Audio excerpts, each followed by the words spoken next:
Time to check out a Stan Kraychik mystery, Book 5. Author, Grant Michaels. Publisher, St. Martin's Press, New York, 1996.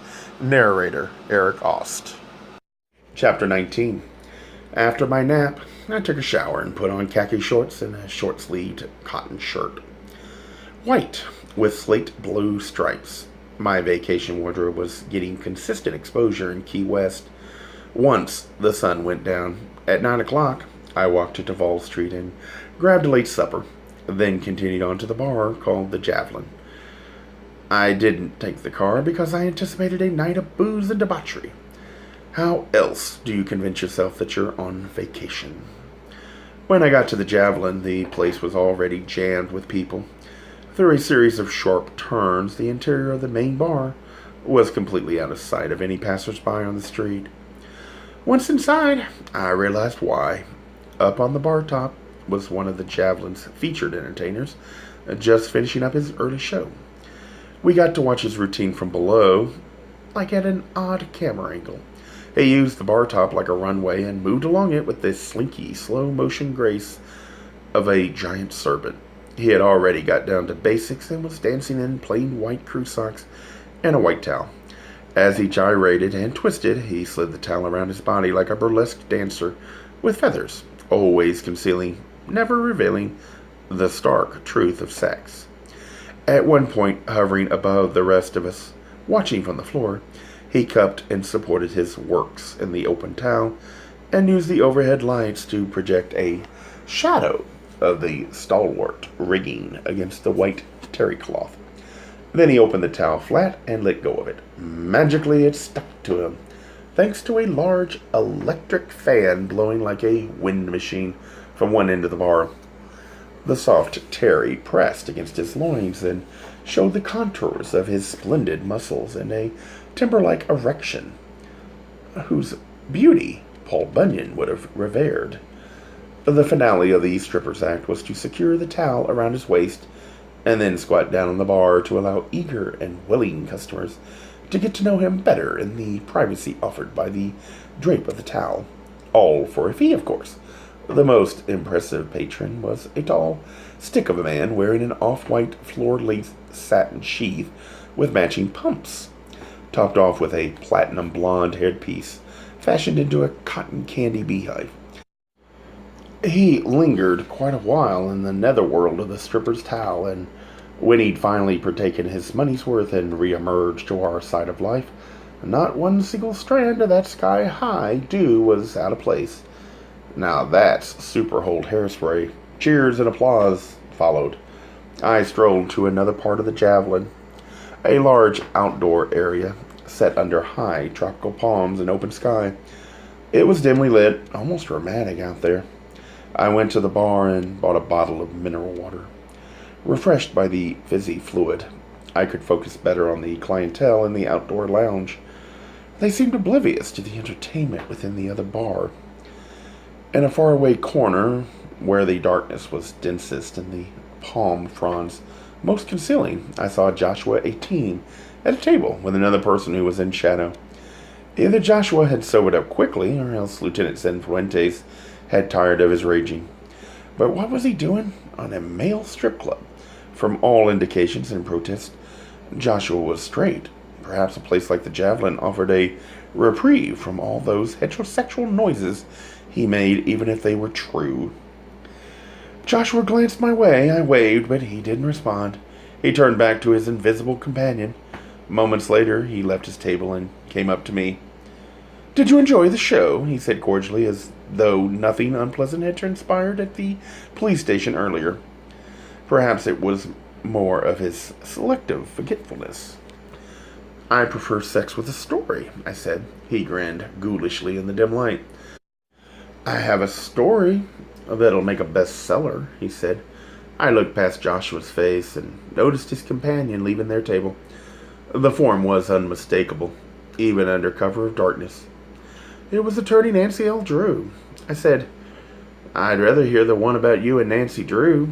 Joshua looked back over his shoulder and saw the empty table. "Shit," he said. "She's hard to miss," Joshua said. "Can you keep a secret?" "Depends. Joshua then put on a little performance of his own, one that portrayed a married man caught in a compromising situation. Nancy and I have been seeing each other, he said, just socially. Nothing serious, you know. We figured a place like this would be safe to meet. Not too many straights come in here. Straight people don't have a monopoly on gossip, Joshua. Hell, the Telequeen network was the prototype for the internet. Joshua pushed his act further. What I mean is, if anyone saw Nancy and me in a place like this, they couldn't jump to the wrong conclusion. What conclusion is that? I said. Isn't it obvious? Said Joshua. I'm wondering about a different conclusion, I said. One that concerns a company called Mindful Lotus, which I think is connected to Nancy Drew. And from the looks of things, here, so are you. Joshua snarled. It's none of your business. Why not? If you're conducting your business in public, we have to do that. Why? To have plenty of witnesses around in case there's any gunfire. Just then I heard Cozy Dinette's voice call out behind me. Hey, Boston, Joshua said to me. Is that your date? Cozy's my friend, I said. And Nancy Drew is mine, said Joshua, with a cynical laugh. Now we understand each other. The difference is, I said, I don't care what people say about me. If they even notice, said Joshua. Cozy came over and greeted us. Funny seeing you in a place like this, Josh. Joshua replied. A good travel agent is familiar with all sides of local culture. I'd better go now. Laura's expecting me. Then he left us. Cozy said, that guy changes like the wind. One minute he's your bosom buddy. The next minute he'll sell you down the line. I said, was he ever your bosom buddy? Not exactly, said Cozy. Then the bartender announced the next stripper that night. A guy named Pico Primavera. It sounded like a microwave entree. There was a wave of applause from the inner barroom. Then the music started, and who should leap up into the bar in there but my personal hustler, Ross. Did they just call him Pico? I said to Cozy. It's a stage name, she replied. Come on, let's get closer. No need to keep it a mystery anymore. There's no mystery for me, I said. We went inside. On stage, Ross was wearing blue jeans, white tennis shoes, and a snug white t-shirt. It was a classic costume of all-American masculinity, the kind of thing anyone would enjoy peeling piece by piece from a well-honed male body. Ross moved smoothly through his routine as he teased and taunted the audience, sliding up the t-shirt to show a nipple, tugging down the jeans to show some hair. Yet it was all done through an invisible wall he'd set up. He let you scrutinize his body, yearn for it, anticipate the next disclosure of flesh, all the while concealing the man who was making the body perform. It was only in that accidental glance, when our eyes connected for an instant, that I saw panic in Ross's eyes. The nature of his act changed abruptly. He stopped teasing the audience and just danced. Eventually, they started making noises for him to take something off, and he responded by unbuttoning his jeans all the way. But his eyes looked at me in dire distress, as if to explain, I can't help it. This is my job. It's what they want, so it's what I do. There was almost a sense that someone should interrupt his act and rescue him from ever having to take off his clothes for strangers again. Or maybe I was imagining it. I turned to Cozy and told her I wanted to go. Cozy said, too much for you. Let's just get out of here. Cozy had her car that night, a gigantic white convertible, vintage 1959, back when tail fins bordered on hallucinogenic. In the magic open-air chariot, we headed to our next stop, Pinups. On the way, I asked Cozy what she knew about Mindful Lotus. She said, who told you about them? More important is what you know. Boston, she said, you're really getting involved in things you shouldn't be. That's everyone's stock answer, Cozy. Because it's true, she said. What's the big secret? The big secret is, she said, but then stopped herself. You know, Boston, I think you're swell, and I'll miss you when you're gone, so let's just enjoy our time together here, okay? But you do know about Mindful Lotus, right? I know a lot of things, Boston, and none of it's going to help you. How do you know that? Trust me, said Cozy. You've been in Key West, a week? 4 days. There, you see, and I've lived here 20 years, so how could you possibly understand? Understand what? I said. That whatever you see and hear in Key West is only the tip of the iceberg. Her metaphor didn't quite match the tropical climate, and I sensed Cozy wasn't going to tell me anything more about Mindful Lotus than she already hadn't. So we sailed onward to our next destination in the monstrous mass of gleaming sculpture that was her car. I turned and looked behind us, out over the trunk deck, with its huge horizontal fins slicing through the night air like gull wings spread to catch and hover in the tropical zephyrs. I almost expected the car to become airborne. The feature at Pinups that night was a show called Big Bo Peep. The skit opened to the music of Bach's Sheep May Safely Graze. A lone sheep wandered out onto the dance floor, played by a hairy, muscular dancer cloaked in faw sheepskin and walking on all fours. He could barely conceal a big leather dildo strapped to one of his hind legs. Then Big Bo appeared garbed in an absurdly oversized hoop skirt and bonnet. She hooked her shepherdess's staff onto one of the ceiling fixtures, and then swung herself like a big bell. With each passing arc, she showed more and more of her firm pink bottom to all. The sheep noticed too, and bleated in happy distress. The music changed abruptly to an insane throbbing track for heavy pelvic action. Big Bo released herself from the swing and did a quick change, doffing her hoop skirt and bonnet for roll-down chaps and aviator sunglasses, mirrored, of course. She became he and proceeded to straddle the sheep playfully. More distressed bleating followed until the sheep finally doffed its skin too and became a masked leather man in a half-harness, nipple clamps, and chains. Animal! Then overpowered man, and despite the absence of raw sex on stage, the audience showered them with cheers and money. I turned to Cozy, but during the show she'd vanished from my sight. I quickly scanned the crowd and couldn't find her. So I went to the bar to get another drink and asked the bartender if he'd seen Cozy in the last few minutes. She was a Key West institution, after all, so any bartender worth his or her salt would recognize her. But I was surprised to find Laura Hope sitting at the bar, talking to the bartender, so I snuck up behind her. "Come here often," I said. Laura turned and, after an over-friendly greeting, told me she was looking for Joshua. "Have you seen him?" "Not here," I said, selectively omitting the whole truth. "Why would he be in a place like this?" Laura replied. "He said he was doing some research tonight." "Are you doing research too?" "No," Laura said quickly. I studied her a moment, looking for the slightest sign that Joshua had beaten her, but Laura seemed absolutely fine. I offered to buy her a drink, which she accepted. Then we moved away from the bar, and I asked her if she'd enjoyed the show. "That's not what I came here for," she said. She looked worried about something. I asked her about it, hoping the relative anonymity of a crowded bar would encourage her to talk. It did. "Whenever it gets to this point," she said, "I don't know what to do. See, I think Josh might be seeing someone else. He's dropping all kinds of hints. I think he actually wants me to find him cheating on me, so we can have a good fight and clear the air again. That's one way of maintaining a marriage." "Whatever keeps him happy," she said almost blissfully. I said, "What keeps you happy, Laura?" "I found all the happiness I need. I love what Josh awakened in me and what he allows me to be." Conjugally speaking, I sensed we might be approaching brackish waters, so I changed the subject and asked Laura what she thought of Jerry Takir's arrest.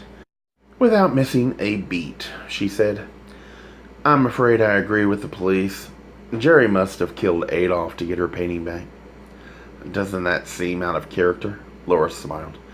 "You never know what's going on under a person's skin. Does that hold for you too?" "Especially for me," she said, then threw her head back and laughed. Her neck and jawbone were very strong and reminded me of that Australian singer, Dame Somebody. "Do you like games?" I said. "Depends," she said. "Are you flirting with me?" "No," I said, "but let's pretend Jerry Takir never made that painting." "Okay, It's gone. It's off the earth. Now, who else might have killed Augusta and Adolf? That's an interesting approach, said Laura. And I suppose anyone on the island could have killed them. You, me, Joshua, anyone, I said. But what about some kind of motivation? Not just a random act of violence. Well, then I suppose I'd connect the killings to Peter's will. Augusta's son, you mean? Yes. And honestly, that was the first thing that came to mind when I first heard Augusta had been killed.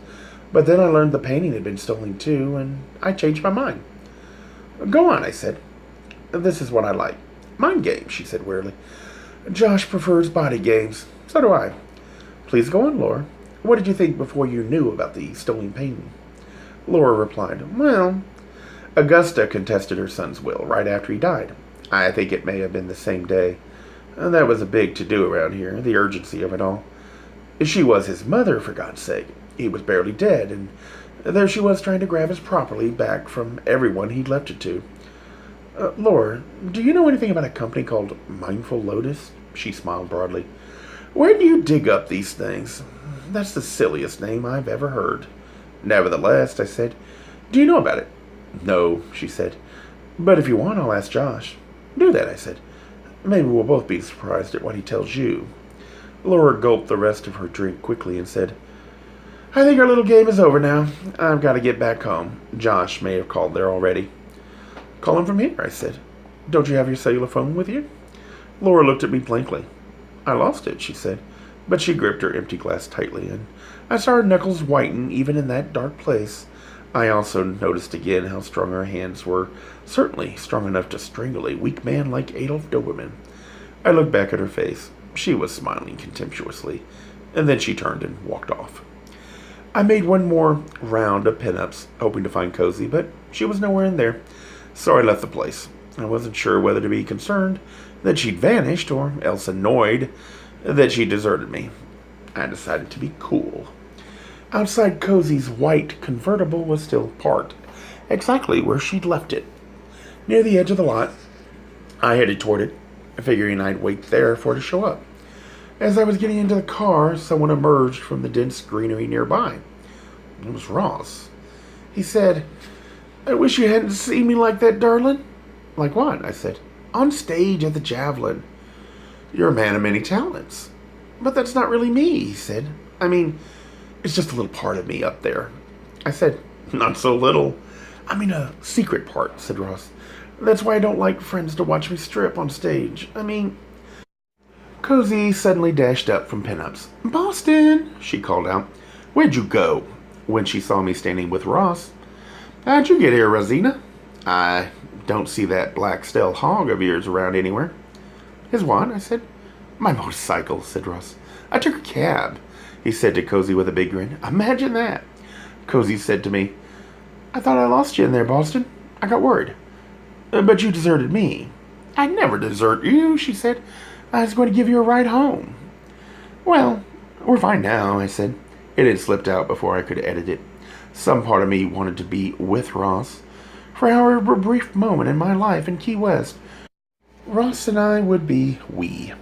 I told Cozy I wanted to walk off some of the liquor I'd had, but she knew it was a lie, that I'd had hardly anything to drink. She whimpered. Okay. Then she got into her white starship and sailed off into the night. I turned to Ross and said, Did I do right? Do you want to come back with me? What do you think, darling? I think it's time for you to earn some extra money. So we walked back along Elizabeth Street, saying hardly anything. Everything was quiet and wonderful, with just the seconds of our footsteps and the nocturnal creatures everywhere around us. About 5 minutes later, I sensed a car approaching us from behind. It slowed down and followed us a while. It was, of course, the fake pink taxicab. Damn, I said. Who the hell is that? Ross turned around and looked too. Then he said, Don't you know who that is? I thought you'd figured that out by now. That's Edsel. But he doesn't drive. Who says? He says. Ross smiled in the darkness. Do you believe everything people tell you? For starters. Ross shook his head. I said, How do you know that's Edsel? Because I used to drive him. You? All those times that pink cab was you? Mostly. Why didn't you ever stop for me? I was on duty, darling, working for him. I said, like you're on duty now with me? Not like that, said Ross. So if you're not driving Edsel anymore, who is? Ross shrugged. Then the pink taxi zoomed past us and vanished into the darkness. Up in my room at the Jared Bellamy house, we slept like two young buddies sharing a sleeping bag at summer camp. It was all comfort and security, snuggling and caressing with tender little kisses. No tongues, no insertions, no throbbing anything. The consuming sex fires that Rafik had once ignited were still pretty much extinguished by his death. Gay Mysteries audiobooks. I think it is easy to hate a label, but a face humanizes the word. So this effort is twofold. To offer comfort to those like myself that your world didn't end because you don't fit into the view of acceptable society on both sides. And in hopes of helping those with family that are LGBTQ, that it doesn't mean we are aliens from the child they once knew. Reassure them so they can maybe be supportive at the same time, being true to their values.